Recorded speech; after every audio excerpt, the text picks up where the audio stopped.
வீட்டில் இருக்கக்கூடிய பெண்மணி இன்னைக்கு சொல்றாங்க. எனக்கு அதான் முக்கியம்.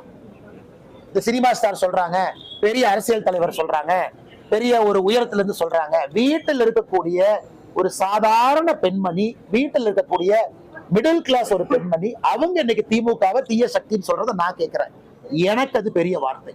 ஏன்னா இன்னைக்கு சாதாரண அடித்தட்டு மக்களுடைய வாயிலிருந்து திராவிட முன்னேற்ற கழகம் தீய சக்தின்னு சொல்ல ஆரம்பிச்சிருக்கிறாங்க. அது வாக்கு பெட்டியில இவிஎம் மிஷின்ல அது மாறும்.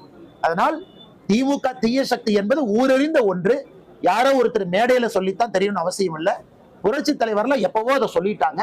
தீய சக்தி என்கின்ற வார்த்தை அது திராவிட முன்னேற்ற கழகத்தினுடைய அடையாளம். அதுல எந்த மாற்று கருத்து இல்லைங்க. அதே மாதிரி அவர் செங்கோட்டையன் வந்து புரட்சி தலைவி அம்மா, அப்புறம் புரட்சி தளபதி பேசியிருக்காரு. அது செங்கோட்டையன்னா அவருடைய அரசியல், அவரு பயணம் செஞ்சிருக்கிறாங்க. 50 ஆண்டு காலம் ஒரு இயக்கத்தில் இருந்திருக்கிறாங்க. அவருக்கு சொல்வதற்கு எல்லா உரிமையும் இருக்கு. யாரை வேண்டுமானும் தலைவராக அவர் ஏற்றுக்கொள்ளலாம். நேத்து ஒருத்தர் தலைவராக ஏற்றிருக்கலாம், இன்னைக்கு அவங்களே தலைவராக அவர் வச்சுக்கலாம். ஆனா செங்கோட்டையனை பொறுத்தவரை அண்ணனை எங்கேயும் நான் குற்றம் சுமத்த மாட்டேன். காரணம், வேறு கட்சியில் இருக்கிறாங்கக்கா அப்படி நான் மாத்தி பேச முடியுமா? நான் தவறா போயிடும், நானும் சராசரி அரசியல்வாதி ஆயிடுவேன். ஆனா செங்கோட்டையனை பொறுத்தவரை அவருடைய அரசியல் அவர் பண்ணட்டும். மோதுவது தேர்தல் களத்துல வாக்கு பெட்டியில மோதுவது.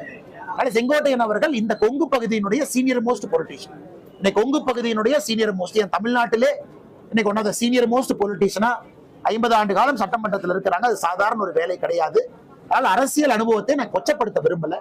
அந்த மனிதர் ஒரு முடிவு எடுத்திருக்கிறாரு, ஒரு அரசியல் களத்துக்கு போறாரு அப்படின்னா யோசிச்சுதான் ஒரு முடிவு எடுத்திருப்பாருங்க.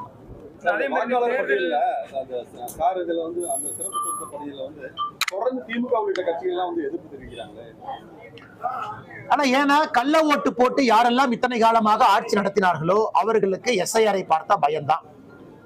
இன்னைக்கு தமிழகத்துல நேற்று புதுச்சேரியில இருந்தாங்கன்னா 1,00,000 மொத்த புதுச்சேரியினுடைய 10 லட்சம் வாக்காளர்கள்ல 1,03,000 வாக்காளர்கள் நீக்கப்பட்டிருக்கிறார்கள். அப்படின்னா 10%. புதுச்சேரியில 10% நீக்கப்பட்டிருக்கிறாங்க. கோவாலையும் கிட்டத்தட்ட 11% நீக்கப்பட்டிருக்கிறாங்க. இந்த கேரளா வரல, தமிழ்நாடு வரலீங்கன்னா சதர்ன் ஸ்டேட்ஸ்ல. தமிழ்நாட்டை பொறுத்தவரை 16% நீக்கப்படலாம். 16%. அப்ப நீங்க யோசிச்சு பாருங்க, பாண்டிச்சேரியில இல்லாத அளவுக்கு கள்ள ஓட்டு, ஃபேக் ஓட்டு, ஷிஃப்டட், டெலீட்டட், டெத் தமிழ்நாட்டில் இருக்கு. கோவா 11% தான், புதுச்சேரி 10%.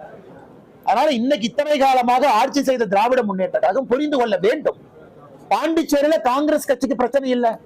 நேற்று நான் முழுவதும் பாண்டிச்சேரியில இருந்தேங்கன்னா, எஸ்ஐஆர் வந்த பிறகு பாண்டிச்சேரியில வரைவு வாக்காளர் பட்டியல் 16ஆம் தேதி வெளியிட்டாங்க. காங்கிரஸுக்கு பிரச்சனை இல்லை.